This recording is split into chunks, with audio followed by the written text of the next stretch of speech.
Hello दोस्तों, हम फिर आ गए थे कहानी केयरिंग हस्बैंड जिसको लिखा है श्रेया जी ने। इसका क्रेडिट भी इन्हीं को जाता है। सो दोस्तों, हमारी इस कहानी के पूरे एपिसोड नंबर आपके 84 हो चुके हैं। हम देखते हैं अगली कहानी में क्या होता है। शुरू करते हैं कहानी का एपिसोड नंबर 84। वहीं दूसरी तरफ जब श्रेया को होश आया तो उसे पहले कुछ समझ नहीं आया कि वो कहाँ है। चारों तरफ बहुत अंधेरा था जिससे उसे कुछ भी दिखाई नहीं दे रहा था और साथ ही साथ उसका सिर भी घूम रहा था। श्रेया अपना सिर पकड़े हुए बोली, ये मेरा सर इतना दर्द क्यों हो रहा है? और मैं कहाँ हूँ? और यहाँ इतना अंधेरा क्यों है? श्रेया चिल्ला कर बोली, कोई है यहाँ पर? यहाँ कोई इतना अंधेरा क्यों है? प्लीज़ कोई मेरी मदद करो। पर श्रेया का कोई जवाब नहीं मिला। श्रेया को कुछ भी समझ नहीं आ रहा था कि उसके साथ हो क्या रहा है। श्रेया ये सब सोच ही रही थी कि तभी धीरे धीरे सब याद आने लगा। उसे याद आया कि वो तो कॉलेज के वॉशरूम में गई थी और उसके आगे उसे कुछ भी याद नहीं आ रहा था। श्रेया खुद से ही बोली, अगर मैं कॉलेज में थी तो मैं यहाँ कैसे आ गई और मुझे कुछ याद क्यों नहीं आ रहा? ये सब सोच कर श्रेया को अब यह डर लगने लगा था। वो समझ गई थी कि कुछ ठीक नहीं है। उसे बहुत डर भी लग रहा था। रूम में अंधेरी होने की वजह से उसे समझ नहीं आ रहा था कि उस वक्त है कहाँ। थोड़े टाइम बाद उसे कुछ कुछ दिखाई देने लगा था। तभी उसे कुछ उस रूम में एक दरवाज़ा दिखाई दिया। ये देखकर वो खुश हो गई। उसे लगा वो वहाँ से किसी को अपने लिए मदद के लिए बुला लेगी। पक्का उसकी आवाज़ सुनकर कोई उसकी मदद करने ज़रूर आएगा। वो धीरे धीरे गेट के पास गई और ज़ोर ज़ोर से दरवाज़ा खटखटाने लगी और बोली, कोई है क्या यहाँ? मुझे बाहर निकालो। मैं यहाँ रूम के अंदर बंद हूँ। क्या किसी को मेरी आवाज़ सुनाई दे रही है? प्लीज़ मेरी मदद करो। श्रेया ऐसी ही चिल्लाती रही पर बहुत देर तक भी श्रेया के कोई जवाब नहीं मिला। तो वहाँ ज़मीन पर बैठ गई और अब उसे कबीर की बहुत याद आ रही थी।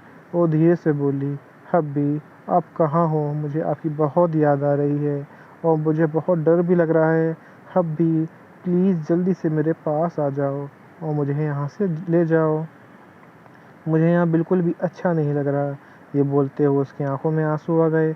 वहीं दूसरी तरफ कबीर एक मीटिंग में था। तभी उसका फ़ोन बजने लगा। ये सुनकर कबीर अपनी फ़ोन की तरफ देखता है तो पाया अननोन नंबर से कॉल आ रहा था। ये देखकर उसने कॉल को इग्नोर किया और वापस मीटिंग पे ध्यान देने लगा। वहीं कबीर का फ़ोन बजता देख सब हैरानी से कबीर की तरफ देखते थे। तो कबीर के फ़ोन की तरफ जैसे ही उन्होंने कोई अजूबा देख लिया हो, क्योंकि उन्हें विश्वास नहीं हो रहा था। कबीर ने मीटिंग में भी अपना फ़ोन ऑफ़ नहीं किया था, क्योंकि कबीर का ये रूल था कि मीटिंग रूम में आने से पहले सबको अपना फ़ोन ऑफ़ करना ही होता था और ये कंपल्सरी था और सबको ये ऑर्डर फॉलो करने ही होते थे। अगर गलती से भी मीटिंग के दौरान किसी का फ़ोन बजा तो समझ लो आज उस आदमी की इस कंपनी में आखिरी दिन है, क्योंकि कबीर को काम के बीच डिस्टर्ब बिल्कुल पसंद नहीं था। पर बोलते हैं बॉस तो बॉस होता है, वो रूल बना भी सकता है तो उसे तोड़ भी सकता है और उसे कोई बोल भी नहीं सकता है। वैसे तो कबीर हमेशा मीटिंग रूम में आने से पहले अपना फ़ोन स्विच ऑफ कर देता था, पर जब से उसकी शादी हुई थी उसने खुद का ही ये रूल तोड़ दिया था, क्योंकि अगर श्रेया ने कभी उसे कॉल किया तो ये सोच कर वो हमेशा अपना फ़ोन ऑन रखता था। यहाँ तक कि वो मीटिंग में भी अपना फ़ोन ऑन रखता था। वैसे भी उसे फ़ोन में भी वैसे भी उसने फ़ोन में भी सिर्फ श्रेया का ही नंबर सेव था, इसलिए वो किसी कॉल वैसे भी रिसीव नहीं करता था। थोड़ी देर बाद फिर से फ़ोन बजने लगा और फिर से वही अननोन नंबर फ्लैश हो रहा था। ये देखकर अब कबीर ने अपने असिस्टेंट की तरफ देखा। अपने बॉस का इशारा समझकर असिस्टेंट कबीर का फ़ोन लेकर वहाँ से बाहर आ गया। असिस्टेंट के जाने के बाद कबीर ने फिर से सबकी तरफ देखा, जो आंखें फाड़े उसे देख रहे थे। कबीर की नज़र देख कर सब हड़बड़ा गए और फिर जल्दी से मीटिंग चालू हो गई। वहीं मीटिंग के बाहर आकर असिस्टेंट ने गहरी सांस ली, क्योंकि वो अंदर बहुत डर गया था जब उसने किसी की फ़ोन की आवाज़ सुनी थी। उसे तो आज पक्का किसी न किसी की शामत आई है और उस आदमी की और दानव से कोई भी नहीं बचा सकता है। पर जब उसे पता चला कि वो कबीर का फ़ोन है तो वो और हैरान हो गया। उसने जल्दी से खुद को संभाल लिया, क्योंकि आजकल कबीर क्या कर दे पता नहीं, इसलिए उसके लिए ये सब आम बात हो गई थी। असिस्टेंट ने फिर जल्दी से फ़ोन रिसीव किया। उसे समझ नहीं आ रहा था कि कौन है जो बॉस को इस टाइम डिस्टर्ब करने की हिम्मत कर रहा है, क्योंकि सबको पता था कबीर अपने काम को लेकर कितना सीरियस है। इसलिए कोई भी कबीर को उस टाइम कॉल नहीं करता था जब वो ऑफिस में हो, सिवाय श्रेया के, क्योंकि श्रेया सबसे अलग थी। उस पे ये सब रूल लागू नहीं होता था।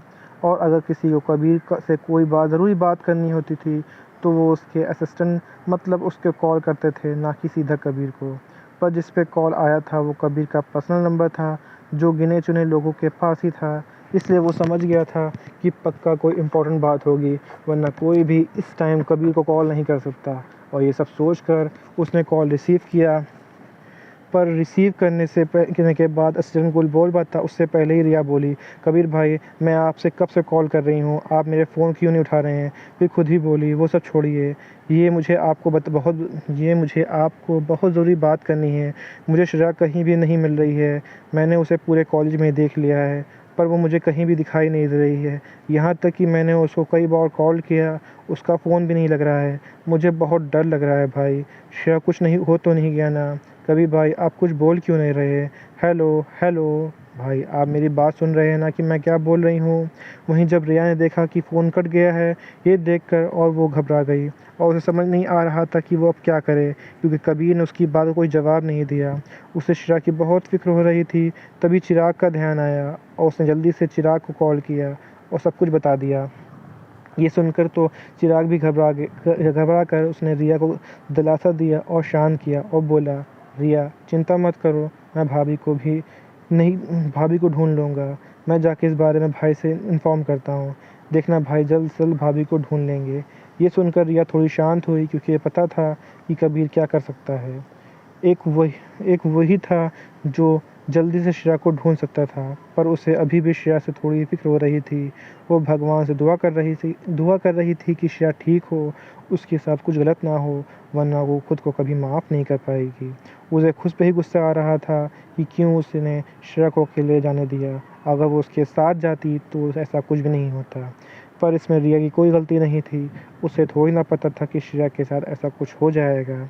वहीं दूसरी तरफ कबीर का असिस्टेंट ये सब सुनकर बहुत डर गया था कि मैडम को कुछ हो गया है, वो कहीं नहीं मिल रही। इसका मतलब क्या है, अगर मैडम कॉलेज में नहीं है तो कहाँ हैं। ये सब उसके सोच कर ही पसीना आ गया था। उसे अच्छे से पता था कि कबीर श्रेया के लिए कितना प्रोटेक्टिव है, और अगर श्रेया को थोड़ी सी भी खरोच आ जाती तो गुस्से से पागल हो जाता। और यहाँ तो मैडम कहीं गायब हो गई हैं। अब पता नहीं कबीर क्या करेगा। वो बस भगवान से एक ही प्रार्थना कर सकता था कि मैडम को कुछ ना हो, वरना वो शैतान सब कुछ तबाह कर देगा। उसने एक सेकंड भी देरी करने की हिम्मत नहीं की और जल्दी से मीटिंग रूम के अंदर गया और कबीर को सब कुछ बता दिया जो रिया ने उसे बताया था। और जैसा जैसा एक्सपेक्टेड था, ये सब सुनकर कबीर के चेहरे के एक्सप्रेशन एकदम सर्द हो गए और उसके आसपास का ऑरा एकदम ख़तरनाक हो गया। और कबीर को इस तरह देख कर सब कांपने लगे, क्योंकि कबीर इस समय किसी शैतान से कम नहीं लग रहा था। उन्हें समझ नहीं आ रहा था कि किस इंसान ने इस शैतान को इतना गुस्सा दिला दिया। क्या उसे अपनी जान प्यारी नहीं थी। किसी ने भी कुछ बोलने की हिम्मत नहीं की थी। यहाँ तक कि बहुत सारे लोगों ने अपने आसपास अपनी सांस को भी रोक लिया था, डर के मारे कि कहीं उनकी सांस लेने की आवाज़ सुनकर कबीर का गुस्सा उन पर फूट गया तो पता नहीं उनके साथ क्या करेगा। पर कबीर बिना कुछ बोले वहाँ से चला गया। कबीर बहुत शांत दिख रहा था, पर कबीर का असिस्टेंट जानता था कि ये तूफ़ान से पहले आने वाली शांति थी। कबीर ने जल्दी से किसी को कॉल किया और बोला, पता करो कहाँ है, मुझे 5 मिनट उसकी लोकेशन चाहिए। ये बोल के उसने फ़ोन कट कर दिया। कबीर का असिस्टेंट भी कबीर के साथ ही चल रहा था, पर वो चल कम भाग ज़्यादा रहा था, क्योंकि कबीर बहुत तेज़ चल रहा था और उससे पास पहुंचने के लिए वो लगभग दौड़ रहा था। कबीर जल्दी से जाकर कार में बैठ गया। कबीर का असिस्टेंट भी जल्दी से पैसेंजर सीट पे दरवाज़ा खोल के बैठ गया और कबीर की तरफ ई पैर बढ़ाते हुए बोला, सर इसमें उस टाइम की फुटेज है जब मैडम गायब हुई थी। ये सुनकर कबीर ने कुछ नहीं कहा, बस चुपचाप उस फोटोज़ को देखने लगा। उसका असिस्टेंट वो अच्छे से काम करना आता था। ऐसा ही नहीं वो कबीर कपूर का असिस्टेंट था। उसे अच्छे से पता होता था कि कब क्या चाहिए होगा। इसलिए जब उसे श्रेया गायब होने की पता चला था, तभी उसने किसी को बोल के उस टाइम की फुटेज निकलवा ली थी जब श्रेया गायब हुई थी। कबीर ने फुटेज देखा और जैसे जैसे वो फुटेज देख रहा था, उसकी आंखें लाल होती जा रही थी। वो उन लोगों को छोड़ेगा नहीं जिसने उसकी वाइफ को किडनैप किया था। उनकी हिम्मत कैसे हुई उसकी वाइफ को हाथ लगाने की। कबीर ये बिल्कुल भी पसंद नहीं था कि कोई उसकी चीज़ को छुए, और उन लोगों ने तो उसकी वाइफ को छूने की हिम्मत कर दी थी। पर सबसे पहले कबीर श्रेया से मिलना चाहता था और देखना चाहता था कि वो ठीक है या नहीं, कोई उसे चोट तो नहीं है। फिर बाद में उन सब के साथ क्या करेगा वो डिसाइड करेगा। यहीं पे कहानी का एपिसोड नंबर आपका 84 कंप्लीट होता है। सो दोस्तों, आपको एपिसोड नंबर 84 कैसा लगा हमें कमेंट करके ज़रूर बताइएगा। कहानी कोई ऐसा अंश, ऐसा भाग जो आपको समझ में ना आया हो, आपको अटपटा लगा हो, तो भी हमें कमेंट करके ज़रूर बताइएगा। कहानी अच्छी लगी तो उसको लाइक कीजिएगा, शेयर कीजिएगा, चैनल को सब्सक्राइब कर लीजिएगा ताकि आपको हमारे आने वाली अगली वीडियो अब तक आसानी से पहुँच सके। सो दोस्तों, हम फिर मिलेंगे एक नए वीडियो के साथ, एक नए एपिसोड के साथ। तब तक के लिए मुझे इजाज़त दीजिए। धन्यवाद दोस्तों।